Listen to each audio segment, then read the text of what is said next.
kabayan, kakabsat, kasangkayan, ang kitchenhood sa isang bahay ay gumaganap ng isang mahalagang trabaho.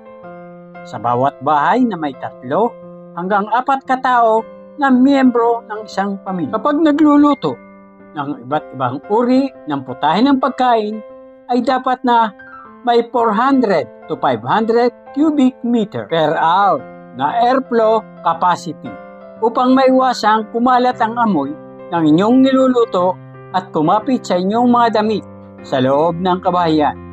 At kung hindi naman kayo nagluluto, ay i-on nyo ang inyong kitchen hood ng 5 minuto hanggang 10 minuto sa low speed. Sa ganito pong paraan, ay maiwasan po nating kumalat ang amoy ng ating mga niluluto at kumapit sa ating mga kurtina. Ngayon, mga kabayan, kakabsat, kasangkayan, samahan niyo po ako upang magkabit ng kitchen hood dito sa Barangay Bungahan, Cuenca, Batangas. Tayo na po mga kabayan at simulan na po natin ang ating trabaho.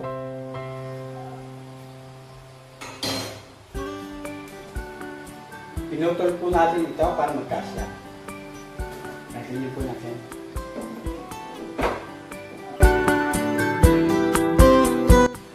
Tuloy po natin mga kabayan.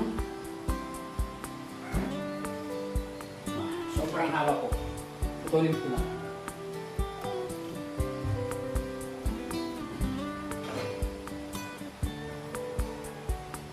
Tuloy po natin ito.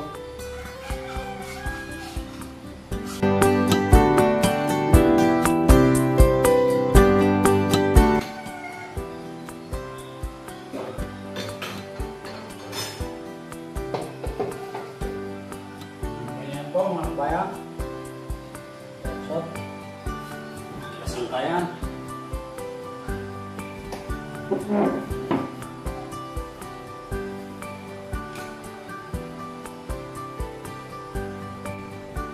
tanggalin po natin ang mga tornilyo mga kabayan.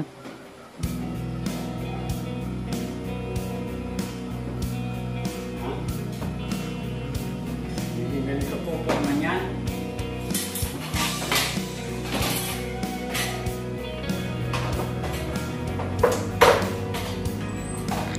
Ilagay po muna natin ang pinaglalagyan ng ilaw.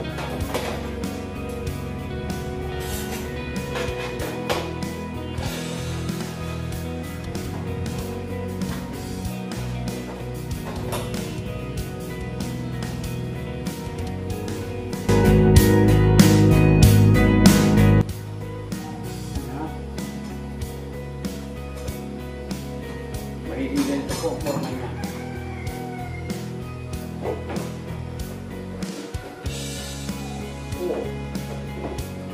Sobrang haba. Haba po. Bawasan ko lang.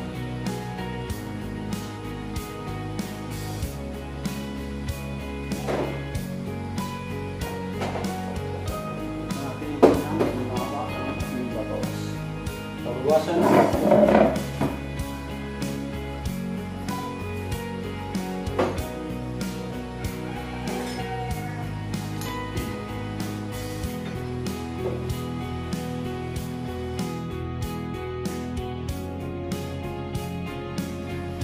Po natin ito. Bawasan po natin ito.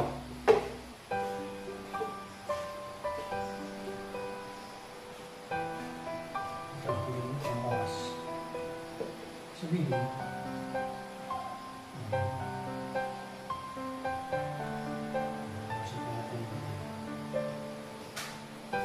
Bawasan po natin dito.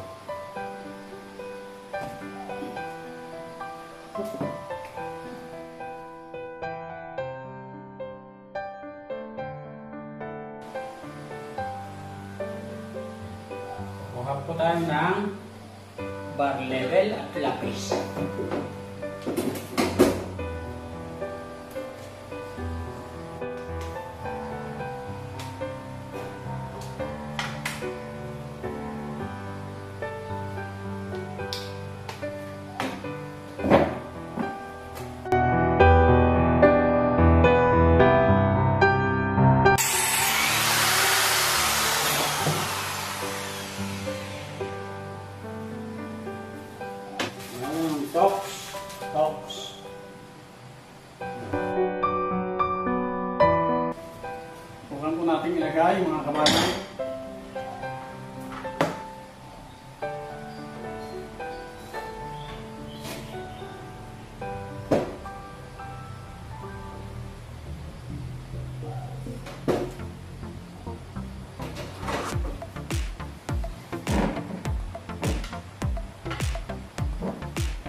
power level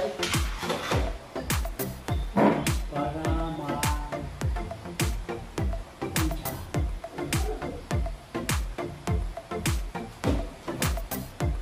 yan. Dahil po tayo ay walang helper, gamitin po natin ang ating ulo upang mailagay ito.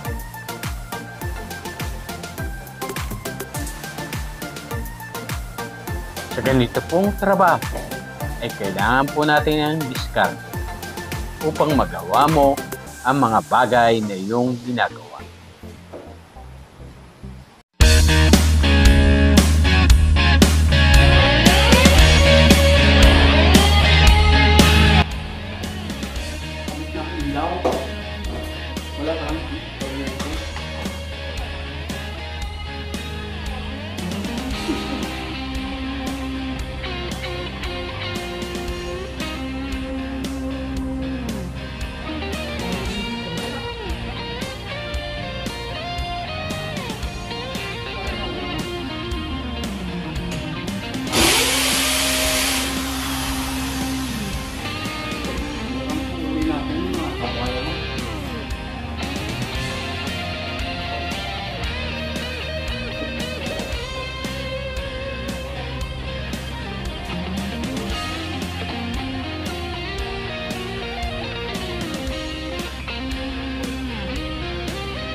Lagyan po natin ang torch.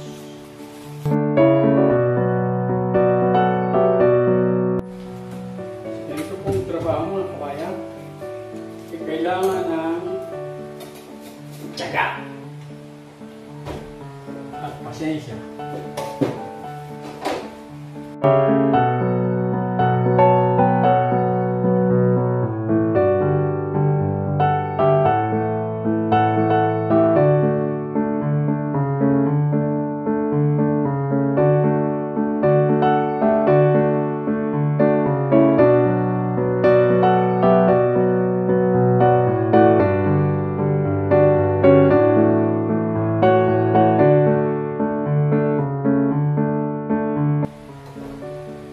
Yan po natin ang level.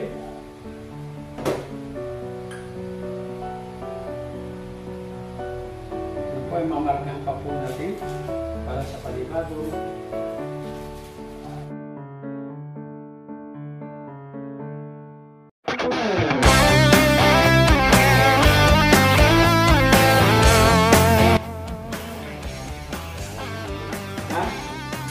Ilagay na po natin. Ilagay na po natin ito.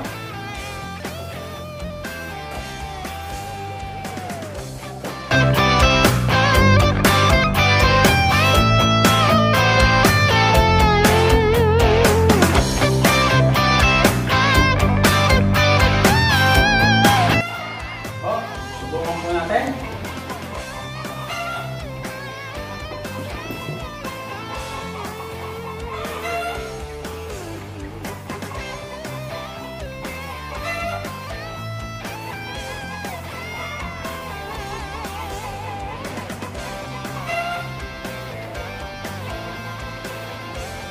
Lagyan po natin dito.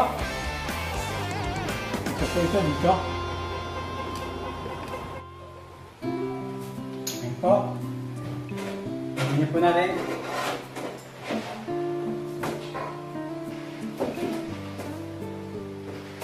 Saksak po natin. Doon.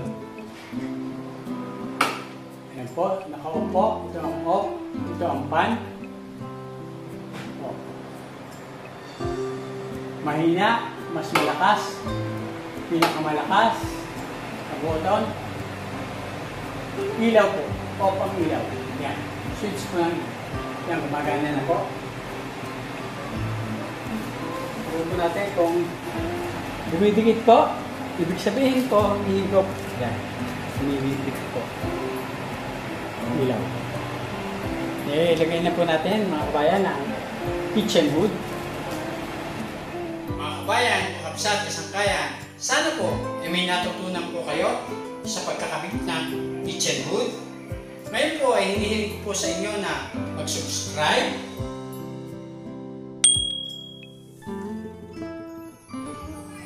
pindutin ang notification bell,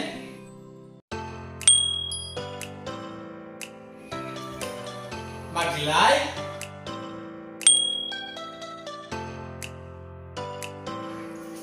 mag-comment,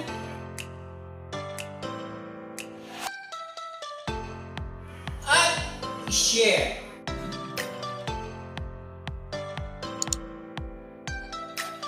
Upang maging updated po tayo para sa susunod ko pang i-upload ng mga video na kapaki-pakinabang, nakalilibang, at kapupulutan ng munting kalaman. Maraming salamat po sa inyong panonood. Hanggang sa muli. Bye-bye!